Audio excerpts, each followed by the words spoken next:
আসসালামু আলাইকুম। আজকে বানাচ্ছি চট্টগ্রামের ঐতিহ্যবাহী গরুর মাংসের কালাভুনা। যদিও এটি চট্টগ্রামের ঐতিহ্যবাহী খাবার, তবে গরুর মাংসের কালাভুনা সারা বাংলাদেশে সমাদৃত। বিশেষ করে কোরবানির ঈদ আসলে আমরা ঘরে সবাই চেষ্টা করি গরুর মাংসের কালাভুনাটা তৈরি করতে। আপনারা চাইলে কিন্তু মাটন দিয়ে বা ল্যাম দিয়েও তৈরি করতে পারেন, তবে গরুর মাংসটাই হচ্ছে বিশেষ করে ঐতিহ্য আর কি। আমি যদিও চিটাগাংয়ের না, তবে এর পাশাপাশি অঞ্চলের মানুষ। আমি হচ্ছি নোয়াখালীর। তো নোয়াখালী আর চিটাগাং পাশাপাশি থাকার কারণে আমাদের মধ্যে অনেক বন্ধুত্ব হয়, আমাদের মধ্যে আত্মীয়তা হয় বেশি। আর সেই সূত্র ধরেই ছোটবেলা থেকে বিভিন্নভাবেই বিভিন্ন জনের বাসায় আমি এই কালাভুনাটা খেয়ে এসেছি।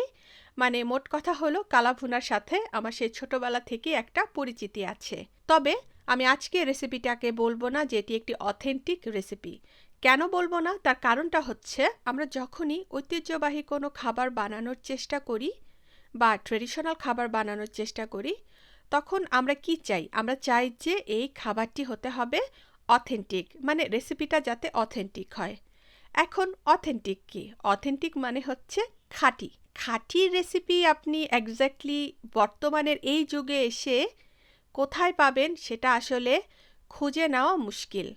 আমার কাছে অথেন্টিক হচ্ছে, মানে আমি আমারটা বলছি, একদম ব্যক্তিগতভাবে আমার কথাই বলছি।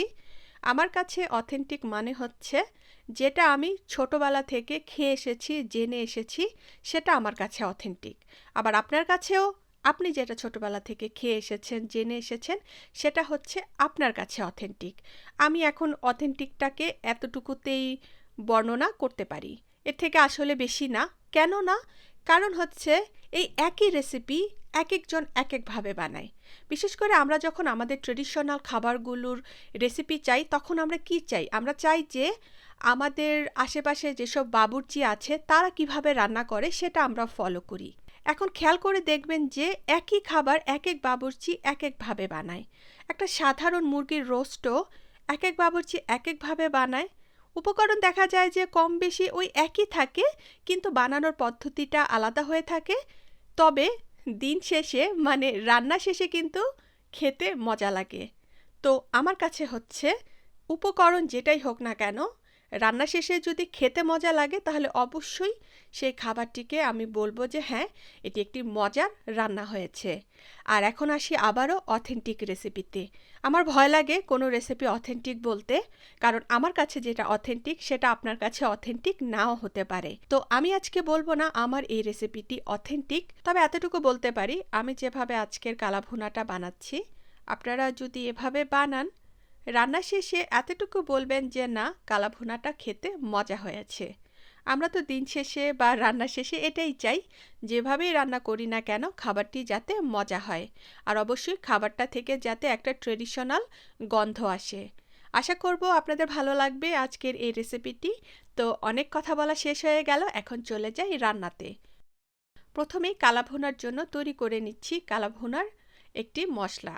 আপনি কতটুকু মাংস দিয়ে বানাবেন সে আন্দাজে অবশ্যই মশলাগুলো বানিয়ে নেবেন। আমি প্রায় 1.5 কেজির মতো গরুর মাংস দিয়ে আজকের কালাভুনাটা তৈরি করব। তো সে আন্দাজে আমি এখানে মশলাগুলো নিয়েছি।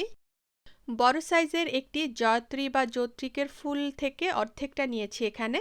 যদি জয়ত্রীর ফুলটা ছোট হয় তাহলে একটা ফুল নিলেও চলবে। একটি জয়ফল ভেঙে 4 ভাগের 1 ভাগ নিয়েছি। 8-10টির মতো কালো গোলমরিচ নিয়েছি। 3টি ছোট দারুচিনি টুকরা নিয়েছি। 6-7টি সবুজ এলাচ নিয়েছি। 1 টেবিল চামচ জিরা নিয়েছি। 1 চা চামচ সরিষা নিয়েছি। 7-8টির মতো লবঙ্গ নিয়েছি। আর নিয়েছি এখানে 1 চা চামচ রাঁধুনি। খুবই দরকারি একটি মশলা হচ্ছে রাঁধুনি কালা ভুনার জন্য। তো অবশ্যই রাঁধুনিটা নেবেন। ইংলিশে এটাকে বলে স্যালারি সিডস, আর বাংলাতে বলে রাঁধুনি। এখন সবগুলো উপকরণ গ্রাইন্ডারে দিয়ে গ্রাইন্ড করে নিব। চাইলে পানি দিয়ে শিলপাটাতে বেটেও নিতে পারেন, আমি গ্রাইন্ডারে গুঁড়া করে নিচ্ছি। টালার দরকার নেই, জাস্ট গুঁড়া করে নিলেই হবে বা বেটে নিলেই হবে। একটি হাঁড়ির মধ্যে প্রায় 1.5 কেজি গরুর মাংস নিয়ে রেখেছি। দেখুন মাংসগুলোর মধ্যে হাড় আছে, চামড়া আছে, কোনো কিছু ফেলে দেওয়ার দরকার নেই। এটাও কালাভুনার একটা ভালো দিক যে চামড়া হাড় সহই মাংস নেওয়া যাবে। আর খুব একটা ছোট ছোট করেও মাংসগুলো কেটে নেওয়ার দরকার নেই। দেখুন এই যে এরকম মাঝারি সাইজ করে কেটে নিলেই হবে। আমি মাংস ভালো করে ধুয়ে এরপরে এই হাঁড়িটার মধ্যে রেখে দিয়েছি। এখন এর মধ্যে একে একে দিয়ে দিচ্ছি পরিমাণ মতো লবণ,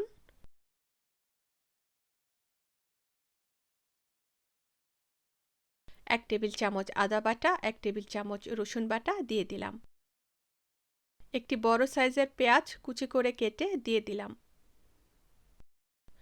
2টি স্টার অ্যানাইস দিয়ে দিচ্ছি। এটাকে বাংলাতে তারকা মৌরি বলে, বাংলাদেশে এটা এখন খুবই অ্যাভেলেবেল। খুবই স্ট্রং আর সুন্দর একটা ঘ্রাণ বের হয় এই স্টার অ্যানাইস থেকে।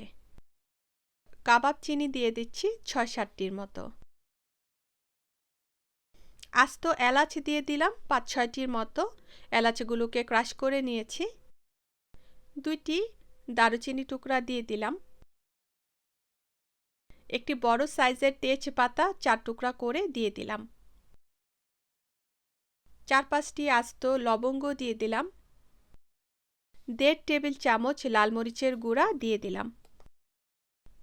1 চা চামচ হলুদ গুঁড়া দিয়ে দিচ্ছি। ধনিয়া গুঁড়া দিয়ে দিলাম 1.5 টেবিল চামচ। আধা কাপ পেঁয়াজ বেরেস্তা দিয়ে দিচ্ছি। দিচ্ছি এখানে আধা কাপ খাবার তেল।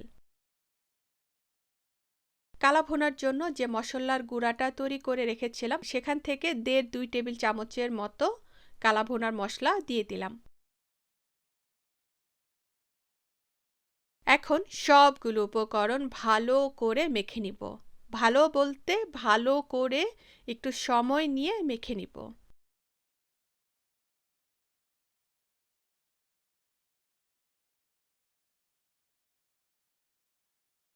মাংস মাখানো হয়ে গেছে, এখন চুলায় বসিয়ে দিলাম। মাঝারি আঁচে রান্না করতে থাকবো মাংসটাকে। আর ঢাকনা দিয়ে দিলাম। আপাতত কোনো পানি দিব না। যদি প্রয়োজন পড়ে তাহলে অবশ্যই দিতে হবে, তবে আমি চেষ্টা করব কোনো পানি ছাড়াই এই মাংসটাকে রান্না করতে। আবারও বলছি, যদি দরকার পড়ে মানে পানি শুকিয়ে যায় তাহলে অবশ্যই আপনারা মাংসর মধ্যে পানি দিয়ে দিবেন। তবে হ্যাঁ, মাংস যদি ফ্রেশ থাকে তাহলে দেখবেন যে মাংস থেকেই অনেক পানি বের হবে, তাই আর আলাদা করে পানি দেওয়ার দরকার নেই। আমি প্রায় 15-20 মিনিটের মতো এখানে রান্না করে নিচ্ছি। দেখুন কত পানি বের হয়েছে, আরও বের হবে। আর আমি এখন কোনো আর পানি দিব না। এই পানিটার মধ্যেই গরুর মাংসগুলোকে সিদ্ধ করে নিব। মাঝে মাঝে ঢাকনাটা সরিয়ে উল্টিয়ে পাল্টিয়ে দিতে হবে।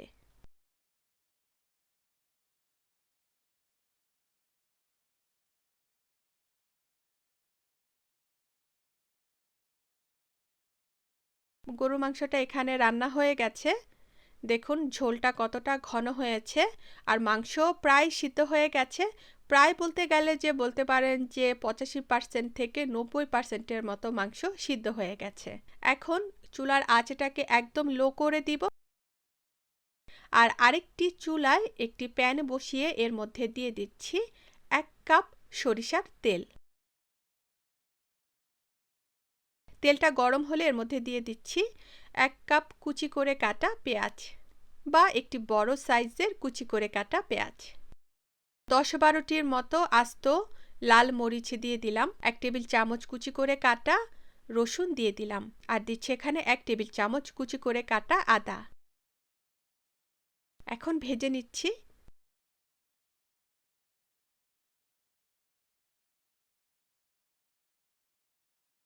ভাজতে ভাজতে এখানে দেখুন পেঁয়াজটা হালকা বাদামি রং হয়ে গেছে। ওই যে কালাভুনার জন্য যে মশলাটা তৈরি করে রেখেছিলাম সেটার কিছু গুঁড়া তো আমি মাংসের মধ্যে দিয়ে দিয়েছি। এখন এই ফোড়নের মধ্যে পুরাটা ধরেই দিয়ে দিচ্ছি, মানে যতটুকু মশলা গুঁড়া তৈরি করেছিলাম ততটুকুই দিয়ে দিচ্ছি। দিয়ে 30 থেকে 40 সেকেন্ডের মতো ভেজে নিব। বেশিক্ষণ ভেজে নেওয়া যাবে না, তাহলে কিন্তু তিতা হয়ে যাবে। মশলাটাকে 30 থেকে 40 সেকেন্ডের মতো ভেজে নিয়ে গরুর মাংসটা যে হাঁড়িটার মধ্যে রান্না করে রেখেছিলাম সেটার মধ্যে ঢেলে দিলাম।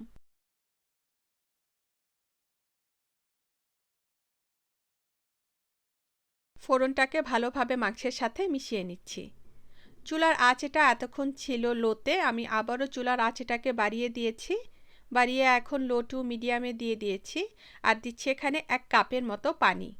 আপনারা অবশ্যই এই সময় একটু পানি দিবেন, যদি পানি না দেন তাহলে কিন্তু মশলাগুলো পুড়ে যাবে। আমরা অবশ্যই চাই না যে মশলাগুলো পুড়ে যাক, আমরা চাই এই মশলাগুলো ভুনা হোক।